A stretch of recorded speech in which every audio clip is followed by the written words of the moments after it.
Welcome back. This is part 5 of the mentor training. And this training is talking about communication guidelines. So first we'll talk about electronic communication with your mentees. Now, students need to learn how to communicate effectively via email. So this is specifically for our professional mentors. For one semester during their junior year, our students take a workplace learning class. And during that class, it requires students to email their mentors at least once monthly. And that's basically a way for them to practice their communication skills. But it's also a way for you to really build a relationship with your newly assigned mentee, because we have found that in the beginning, unless we make them communicate, sometimes they won't. So this is often connected to a grade. So whenever you receive one of those emails from your mentee, please try to respond quickly. Even if you don't hear from them for a while through text messages or something else, and then out of the blue, you get an email from them. You might feel a way about it, but just know that this is something connected to their grade. Don't take it personally. Just go ahead and try to respond to them as quickly as you can. However, as it relates to these emails, students really love their phones. This generation loves their phones. And I found this meme quite funny. When you're ready to look up from your phone, I'm here for you.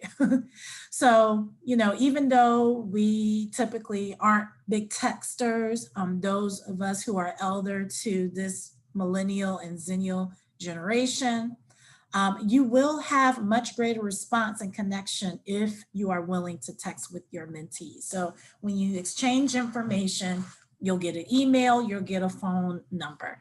Don't be afraid to send a text message. Sometimes that is a great way to get things started. Now, whenever you are able, try to use voice or video when you're communicating with your mentees. So, of course, this is something that we've really had to pick up post being in the COVID era. So when you get a chance to do a Zoom meeting with your mentee, FaceTime, Google Hangouts, if you can even send a quick video to your mentee, talking to them, tell them hi, same thing with voice messages. They really allow for a more personable touch when you're communicating with your mentees. And a lot of times your mentees will enjoy that as well. And as you all continue to share those voice or video messages, you'll be able to build that relationship, even though you don't have the opportunity to see each other face to face. Now, of course, we want your relationship to form organically. So do what works for you and your mentee. You may find a frequency of communication that works best for you and your mentee, and that's 100% okay. We have had some mentors who have worked with their mentee, and the mentor and the mentee have agreed to just text each other once a week on a Friday. Some mentors and mentees agreed to jump on a Zoom call once a month. Some mentor and mentees don't really get a chance to chat with each other until it's time for their assignment to be turned in. That's okay. Just find something that works out for you organically. Try not to force it. And whatever works out will really allow you to build the best type of relationship with your mentee. Now, you want to be aware of the time and the content as you're communicating to your mentees in this fashion. So avoid sending messages extremely late or early in the morning. So, overall, late in the evenings, etc., really early in the mornings, anything that someone might deem questionable, try to avoid that. Probably your best bet is to stick to communicating with them during your work hours. Of course, as you build a stronger relationship with the students, as the students get older and they are taking classes later in the day, you all might find yourselves texting each other a little bit later, and that's okay. Just use your judgment. Now, if a student does kind of step outside of those boundaries, if it's in the middle of the night, if it's something that they're sending to you that you feel like is inappropriate, please notify us immediately.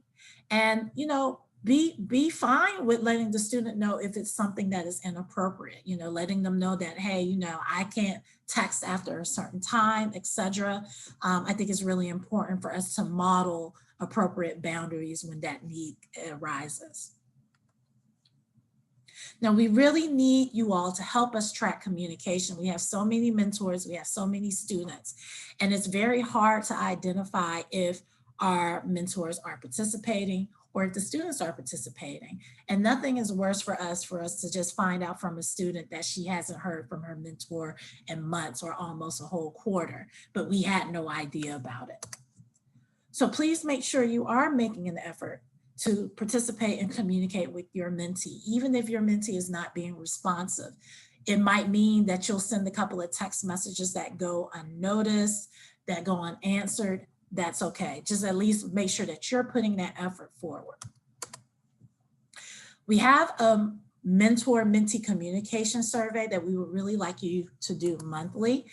This is the link for that survey. That link will be also available on our website for you.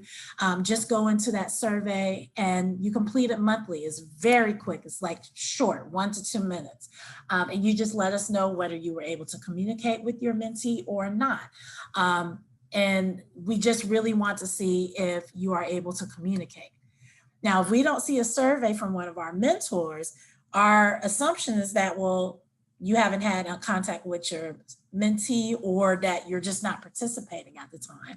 You know, unfortunately, we have had mentors that we found out later kind of took a step back months in advance, but we just weren't aware of it. And we understand things come up, but we just want to make sure that you're communicating with us. So try to do that survey monthly if you can. And that concludes the part 5 about communication. And then we'll go to part 6, a really, really important part that I hope everyone pays close attention to is mentoring adolescents. And I will see you there.